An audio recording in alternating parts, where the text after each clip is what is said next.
గురు సమానులైన సనాతన బంధువులందరికీ నమస్కారం.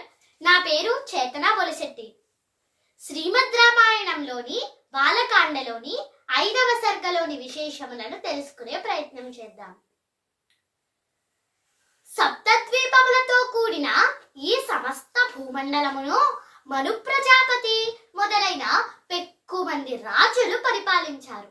ఈ వంశంలో సగరుడు సుప్రసిద్ధుడు. సగరుడికి 60,000 మంది కుమారులు యజ్ఞాశ్వ నిమిత్తమై సముద్రమును త్రవ్వారు. అందుకే దానికి సాగరము అని పేరు వచ్చింది. ఈ ఇక్ష్వాకు వంశంలో ఎందరో రాజులు జన్మించి వంశమునకు వన్నె తెచ్చారు. ఈ మహావంశంలో జన్మించిన శ్రీరాముని చరితమే రామాయణము. బ్రహ్మానుగ్రహ ప్రభావముతో రూపుదిద్దుకున్న ఈ రామాయణము ధర్మ కామార్థములను ప్రతిపాదించును. కోసలో నామ ముదితః స్ఫీతో జనపదో మహాన్ నివిష్టః సరయూ తీరే ప్రభూత ధనధాన్యవాన్. సరయూ నదీ తీరం వద్ద కోసల అనే సుప్రసిద్ధ దేశం కలదు. ధనధాన్య సంపదలతో ఆ దేశం తొలతూగుతుంది. ఆ కోసల దేశంలో అయోధ్య అను పేరు గల మహానగరము ఉంది. ఆ మహానగరమును మానవేంద్రుడైన మనువు స్వయముగా నిర్మించారు. అందుకే అది లోక ప్రసిద్ధిగాంచింది. ఈ ఇక్ష్వాకు వంశంలో జన్మించిన దశరథ మహారాజు గారు ఆ అయోధ్యాపురమును ఇంద్రుడు అమరావతిని పరిపాలిస్తున్నట్లు పరిపాలిస్తున్నారు. ఆ అయోధ్యాపురము 12 యోజనముల పొడవు 3 యోజనముల వెడల్పు కలిగి మిక్కిలి విశాలమై అపూర్వ శోభలతో విలసిల్లుతుంది. ఆ అయోధ్య నగరంలోని రాజమార్గము విశాలంగా ఇరువైపులా పూల వృక్షములతో చెట్ల నుండి రాలిన పుష్పములతో చూడముచ్చటగా ఉంటుంది. ఆ నగరము ప్రశస్తమైన ద్వారములతో వివిధములైన యంత్రములు ఆయుధములతో అలరారుతుంది. అన్ని కళలయందు నిపుణులైన శిల్పులు, వందిమాగదులు, స్తుతిపాఠకులు, నృత్య కళాకుశలురైన నటీనటులతో శోభిల్లుతుంది. ఎత్తైన కోట బురుజులతో, ధ్వజములతో, వందల కొలది శతఘ్నాలతో రాజిల్లుతుంది. చూడముచ్చటైన మామిడి తోపులతో, విశాలమైన ప్రాకారములతో చూడముచ్చటగా ఉంటుంది.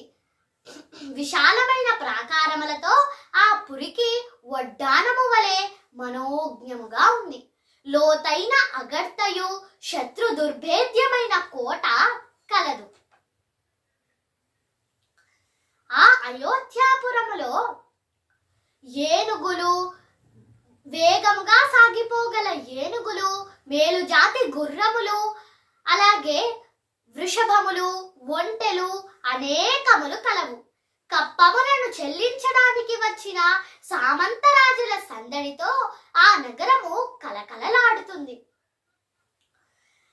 అలాగే రత్నములు పొదిగిన రాజగృహములు, క్రీడా పర్వతములు, అంతస్తులతో మేడలతో విరాజిల్లుతుంది. చిత్రాం అష్టాపదాకారాం వరనారీ గణైర్యుతాం సర్వరత్న సమాకీర్ణాం విమాన గృహ శోభితాం.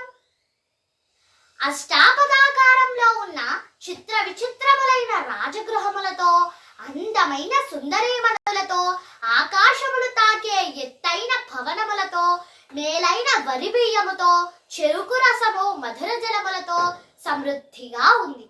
దుందుబుల మ్రోతలతో, మృదంగ ధ్వనులతో, వీణానాదములతో, మధ్యల రవములతో ఆ నగరము మారుమ్రోగుతోందట.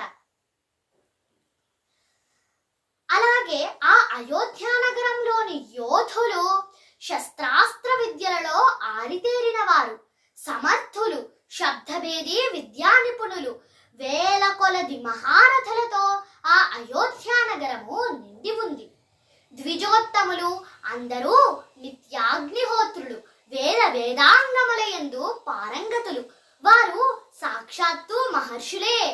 అటువంటి అయోధ్య నగరమును రాజధానిగా చేసుకొని దశరథ మహారాజు గారు కోసల దేశమును పరిపాలిస్తున్నారు. ఈ వీడియోలో మనం 5వ సర్గలోని విశేషములను తెలుసుకున్నాం కదా. తరువాతి వీడియోలో 6వ సర్గలోని విశేషములను తెలుసుకునే ప్రయత్నం చేద్దాం. ధన్యవాదములు. జై శ్రీరామ్. భారత్ మాతా కీ జై.